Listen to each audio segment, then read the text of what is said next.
O secretário estadual de Desenvolvimento Regional, Marco Vignoli, visitou Ribeirão hoje pela manhã e inaugurou leitos no HC. Na sequência, ele esteve aqui no Sistema Clube de Comunicação, onde concedeu uma entrevista ao repórter e apresentador André Costa. Agradecer primeiramente aqui ao secretário pela visita ao Sistema Clube de Comunicação. Secretário, Ribeirão Preto, um dos problemas de Ribeirão Preto justamente a falta de leitos. E hoje essa visita aqui a Ribeirão Preto é justamente para inaugurar mais leitos, né? Isso mesmo, nós tivemos um grande avanço na construção de novos leitos ao longo desse período. Saímos de 6,83 leitos de UTI por 100 mil habitantes, né? Essa é a medida de leitos que nós fazemos no estado, para mais de 21 leitos nesse momento. Portanto, triplicamos o número de leitos, dando uma segurança na saúde para a população aqui de Ribeirão e da região. São 118 respiradores enviados aqui para a região. Hoje, no Hospital das Clínicas aqui de Ribeirão Preto, 13 novos leitos entrando em atividade, que totalizam agora 89 leitos só lá no HC. É um avanço importante, com isso nós temos uma taxa de ocupação de leitos menor de 80%, o índice fundamental para que a região possa ter menos restrições e avançar da fase vermelha para a fase laranja. O senhor acredita até que Ribeirão possa avançar para a fase amarela na próxima sexta-feira? É possível sim, nós vamos acompanhando a evolução desses índices até a sexta-feira, lembrando aqui, né, internações, casos e óbitos, né? A variação comparando uma semana com a semana anterior para verificar se está acelerando ou desacelerando na região a incidência do coronavírus. Portanto, os números são bons, nós podemos sim avançar para a fase amarela, mas isso só os números vão nos dizer na quinta-feira. Secretário, algumas regiões do país adotaram alguns protocolos de medicamento precoce e isso acabou naquelas localidades reduzindo o número de internações. Por que isso não foi adotado na região de Ribeirão Preto, no estado de São Paulo como um todo? Bom, nós desde o início da pandemia deixamos para os médicos avaliarem as questões de indicação de medicamentos. Portanto, em cada uma das localidades tem um médico que responde pelo receituário que ele aplica. Então não existiu nunca veto ou também recomendação do ponto de vista de governo para A ou B. Sim, a recomendação da medicina, da OMS, da Secretaria de Saúde de Estado com os padrões adotados. Então, tem médicos que aplicaram esse tipo de medicamento, né? A oximetricina, a cloroquina e outros medicamentos no tratamento, e outros médicos não. Isso ficou a cargo da própria medicina. Bem, quando a gente fala no isolamento, na quarentena, o Brasil como todo, o estado de São Paulo, adotou aquela quarentena horizontal. A gente percebe que Ribeirão Preto já está na fase vermelha há mais de 40 dias e só agora o nosso índice de ocupação dos leitos começa a cair justamente porque abriu-se mais leitos. Isso pode mostrar que esse método da quarentena falhou em algum aspecto? Olha, é importante nós ressaltarmos, né? A pandemia chegou em São Paulo em março, nós tínhamos cerca de 70% dos casos do Brasil e daí o modelo primeiro homogêneo, né, que pegou todo o território paulista com restrições mais contundentes, um pouco do que nós temos hoje. Na sequência desse processo, o modelo heterogêneo, que daí um estado com as proporções territoriais que tem São Paulo, avaliando a capacidade hospitalar em um campo, né, leitos de UTI, leitos por 100 mil habitantes, e evolução da pandemia no outro, podendo diminuir as restrições quando possível, ou aumentar quando necessário, pelo simples fato de que as pessoas tendo mais contato, o vírus gira mais e, sendo assim, mais pessoas têm o contágio da pandemia. Então, nós fomos controlando assim e fazendo essa gestão sempre que necessário, aumentando as restrições. Aqui em Ribeirão foi necessário durante um período, o resultado ao fim desse processo está se dando agora, né? Os níveis vêm abaixando, acho que já há mais de uma semana aqui, e agora com essa evolução do quadro de leitos de UTI, uma segurança para poder diminuir as restrições. O senhor acredita que essas restrições, essa quarentena, ela poderia ter sido segmentada por regiões? Os comerciantes de Ribeirão reclamam e acreditam que a nossa quarentena começou muito cedo, quando só agora, nas últimas semanas, a pandemia cresceu por aqui. Bom, o sucesso no enfrentamento à pandemia, como Nova Zelândia, Alemanha, foi justamente pelo fato de ter poucos casos e poucos óbitos. Então, se lá foi feito, né, no momento certo, o momento certo foi antes de chegar a pandemia de forma mais aguda nas localidades. Então, esse é o momento para se fazer. E nós fizemos aqui em São Paulo, em um momento em que o epicentro da crise era aqui, com uma necessidade de aumento de leitos de UTI muito grande em todo o território. E quando a gente pega, por exemplo, 6,83, que é o número que eu citei aqui de leitos de UTI na região de Ribeirão Preto, versus os números de São Paulo, que tem 35 leitos de UTI por 100 mil habitantes, a gente vê a necessidade de se fazer, naquele momento, as maiores restrições para que o sistema de saúde não entrasse em colapso. Foi feito isso, uma luta mundial por respiradores, por RH, por construção de novos leitos, e hoje o resultado que a gente chega é esse impactado. É fundamental dizer também que a questão da saúde caminha lado a lado com a questão da economia, né? Eu vou registrar aqui os Estados Unidos, por exemplo, que ainda tem nos estados do Sul um fluxo grande da pandemia, sofrem mais para ter uma melhora no seu sistema econômico do que a Alemanha, por exemplo, que conseguiu combater e ser mais efetiva nos resultados da própria pandemia. Bem, o senhor falou da questão econômica, então eu vou para a próxima pergunta. Os comerciantes de Ribeirão Preto têm sofrido de um modo geral. As lojas e principalmente bares, restaurantes, casas noturnas, hotéis que não podem funcionar nessa fase vermelha. Isso preocupa vocês e como o governo de São Paulo, o que o governo de São Paulo está fazendo para tentar ajudar esses comerciantes? Preocupa muito, eu não tenho a menor dúvida que o modelo implementado em São Paulo é o que vai liderar essa retomada econômica aqui em São Paulo e no Brasil. Nós fazendo com que essa retomada seja segura, avançando, né, com que as pessoas tenham segurança de ir para as ruas e fazer o uso do comércio com cautela, mas sabendo de que o formato que está implementado é um formato seguro, é o que vai garantir essa retomada no consumo. Evidentemente que os comerciantes, as áreas com restrições e também aquelas sem restrições sofreram muito durante a pandemia, né? Existem estudos que demonstram nós tivemos um percentual muito grande da economia impactada mesmo sem as restrições.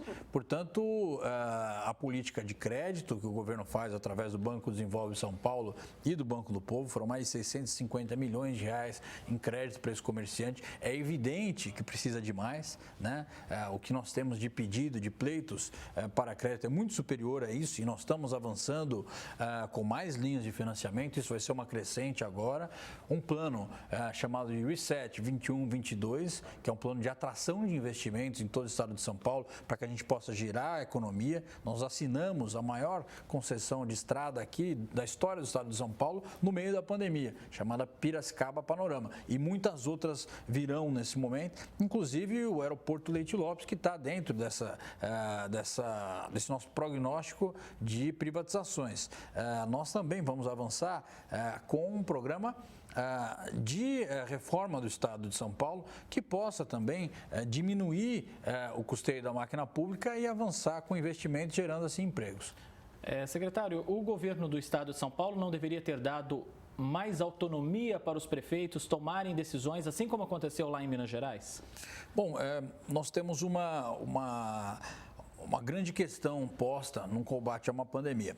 Duas delas são fundamentais quando a gente fala sobre o municipalismo, né? A primeira, a necessidade de que a gente tenha a consciência de que o município faz afeta o seu município vizinho e o outro vizinho também, e muitas vezes o município que está até um pouco mais distante. Então, percebe como a gente tem uma linha muito tênue, porque o vírus não respeita barreiras. Vamos supor que a gente abrisse o comércio em Sertãozinho, mas em Ribeirão Preto ficasse fechado, o impacto que daria na própria cidade de Ribeirão Preto, ou em Pradópolis, em Jaboticabal, enfim, como as coisas são casadas. E como a gente tem a necessidade, no enfrentamento de uma pandemia, de uma maior união entre prefeitos, Estado e também união entre prefeitos e prefeitos na tomada de decisões. Portanto, eu sou contra a divisão e sou sou a favor da união para o enfrentamento. A segunda questão fundamental é a capacidade hospitalar.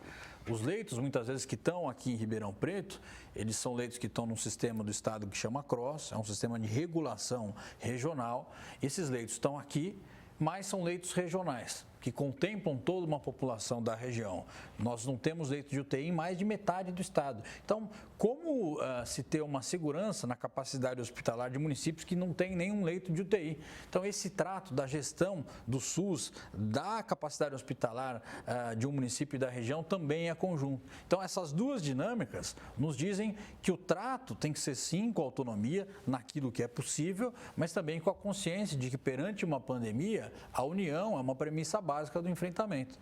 Secretário, o senhor falou de falta de UTI, agora há pouco a gente entrou nesse assunto. O Ribeirão Preto só agora está conseguindo melhorar esses indicativos por ter aumentado o número de leitos. Franca está numa situação também terrível, lá é uma das cidades que tem pior índice de disponibilidade de leitos. Como resolver a questão por lá também? Bom, nós estamos indo agora à tarde para Franca, lá na região. Eles também passam por um longo período na fase vermelha, né? Um período em que houve um crescimento na ocupação dos leitos de UTI.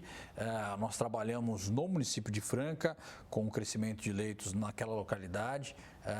Não sei se eu posso falar a entidade, acho que posso, filantrópica, da Santa Casa de Franca e em outras santas casas da região também, aumentando essa capacidade hospitalar. Nós vamos lá conferir justamente isso, se no calendário estarão prontos a tempo, como é que está sendo essa qualidade do atendimento, se nos leitos da região existe mais alguma coisa que a gente pode fazer. Nós estamos indo em loco verificar a qualidade desses leitos que estão sendo postos e também todas as oportunidades de aumento dessa capacidade. Isso é importante porque ajuda a cidade também a sair do vermelho, né, secretário? Uma próxima pergunta aqui, teve esse mesmo problema em Ribeirão Preto, lá na capital paulista, a superlotação dos ônibus. Lá acabou retornando, né, os ônibus quase que 100% por conta dessa lotação que tinha lá. Por que o governo não tomou iniciativa também de orientar as prefeituras para não ter essa redução da frota como teve e ainda existe aqui em Ribeirão Preto? A frota não é 100% ainda, você tem superlotação, obviamente maior contaminação.